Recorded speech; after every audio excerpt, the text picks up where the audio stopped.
Assalamualaikum warahmatullahi wabarakatuh dan salam sejahtera. Kami Sarji bin Kasim, Ibrahim bin Insya, Aziz Draman, Zulkifli bin Abdullah akan menyampaikan makalah yang berjudul Novel-novel penulis Kelantan, faktor-faktor perkembangan, proses perkembangan dan pemikiran pengarang pada tahun 1920 hingga tahun 2000. Kertas kerja ini membincangkan berkaitan dengan faktor kelahiran pengarang, proses perkembangan dan juga pemikiran yang digarap oleh pengarang. Tahun 20 sehingga tahun 2000. Tahun 1920 dipilih kerana dianggap masa yang sangat penting kerana banyak karya diterbitkan dengan kepesatan teknologi percetakan dan terbitnya majalah yang dijadikan landasan yang sangat penting kepada pengkarya untuk mempublikasikan hasil karya melalui media. Seterusnya tahun 2000 dipilih kerana berakhirnya abad ke-20 dan dalam tempoh selama 80 tahun sangat bermakna untuk melihat perkembangan kesusastraan dalam bidang penulisan dan sumbangan pengarang Kelantan dalam memartabatkan kesusastraan tanah air. Kita lihat faktor-faktor lahirnya penulis novel Kelantan. Yang pertama ialah lanjutan tradisi dalam sastra Melayu, yakni penulisan kitab, pengaruh sastra hikayat dan kegiatan kesusastraan lisan, juga peranan majalah Al-Hikmah dan juga majalah Pengasuh. Selepas merdeka, peranan ini diambil oleh Dewan Bahasa dan Pustaka. Juga terdapatnya pengaruh pendidikan Timur Tengah dan adanya gerakan pembaharuan di Timur Tengah serta peranan institusi pondok.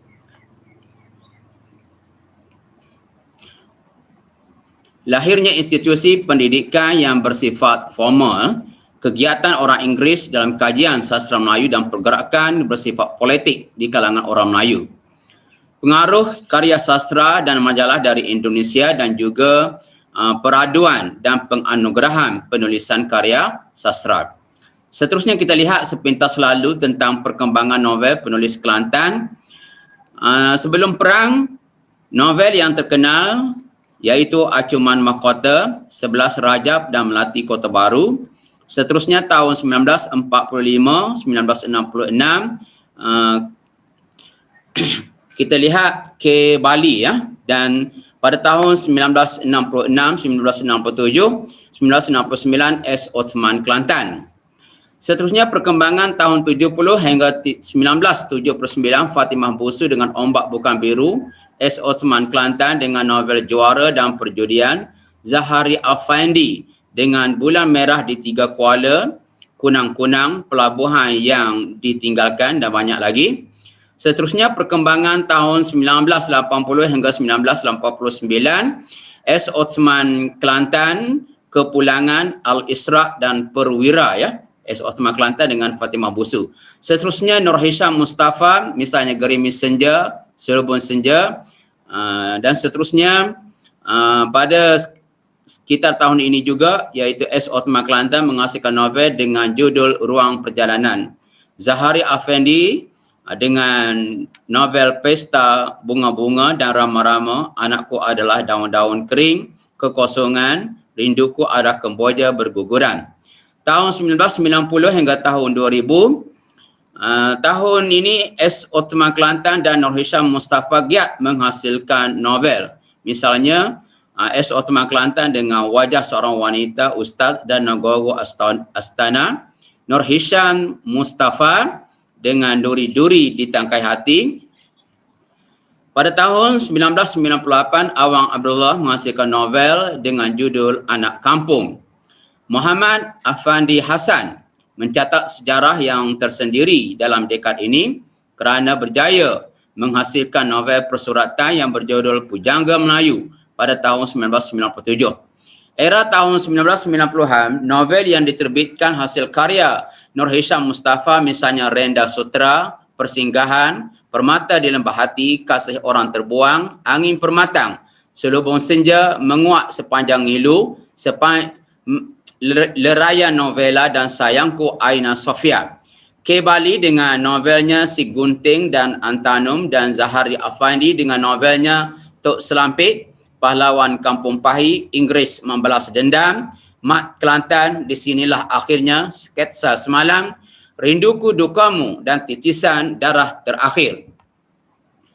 Seterusnya kita lihat ya, bilangan novel oleh pengarang sekitar tahun 1920 hingga tahun 2000. Abdul Qadir Adabi sebanyak 3 buah novel, S. Othman Kelantan 12 buah novel, Fatimah Busu 2 buah novel, Nur Hisham Mustafa 20 buah novel, K. Bali sebanyak 10 buah novel, Muhammad Afendi Ahsan 1 buah novel dan Zahari Afendi 25 buah novel.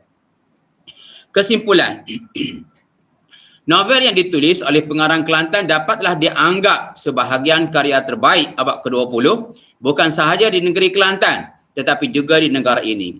Pengarang novel telah mampu mencerminkan tradisi bangsa yang mencetus dan mempengaruhi nilai hidup yang positif, karya yang mampu bertahan di uji zaman, karya yang sesuai menjadi acuan dan rujukan kepada generasi kemudian, karya yang digunakan secara meluas dan berterusan oleh masyarakat, pengkaji dan pelajar sastra, karya yang telah mencapai mutu sastra yang tinggi pada zamannya. Kalau dilihat dalam aspek kuantiti, novel yang dihasilkan sepanjang 80 tahun dapat dah dirumuskan seperti berikut. Jadi nama K. Bali sebenarnya telah memainkan peran penting dalam perkembangan penulisan novel di Kelantan. Seterusnya, kesinambungan ini diteruskan oleh dengan novel Bulan Merah di Tiga Kuala oleh Zahari Afendi dan Fatimah Busu dengan novelnya Ombak Bukan Biru tahun 1977, dan seterusnya nama Nur Hisham Mustafa dengan novel Gerimis Senja. Jadi Muhammad Afendi Hassan nama yang sangat penting dalam proses perkembangan novel kerana beliau memperjuangkan konsep sastra untuk ilmu. Bab pertama kalinya dalam sejarah perkembangan sastra, banyak teori sastra diperkatakan oleh beliau melalui penulisan kreatif. Penulisan karya beliau bukan sahaja meletakkan unsur cerita menjadi agenda utama dalam penulisan, tetapi wacana dan ilmu menjadi kriteria utama dalam penulisan dan unsur cerita dijadikan sebahagian kecil proses penceritaan. Beliau bukan sahaja kepada pelopor ataupun pengasas persuratan baharu, namun beliau mampu melahirkan karya sebagaimana yang dikonsepsikan dan dizahirkan dalam karyanya yang berjudul Pujangga Melayu. Jadi, dapatlah dikatakan Pujangga Melayu yang dihasilkan pada tahun 1997 sebagai sebuah novel persuratan dan dapat dinobatkan sebagai novel persuratan terbaik sebagai penutup abad yang ke-20. Jadi pada abad yang ke-21 pengarang-pengarang Kelantan meneruskan lagi tradisi penulisan novel.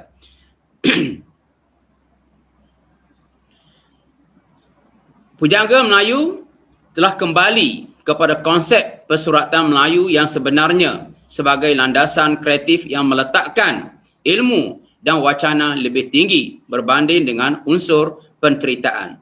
Jadi dengan adanya Pujangga Melayu, ahli-ahli sastra telah dapat meletakkan bahawa karya sastra yang berunsur cerita ini dapat dibahagikan kepada 3, iaitu karya yang bercorak karya pujangga, yang kedua karya kesusastraan, dan yang ketiga iaitu karya pekisan. Jadi inilah dulu yang dapat kami sampaikan. Sekian, terima kasih.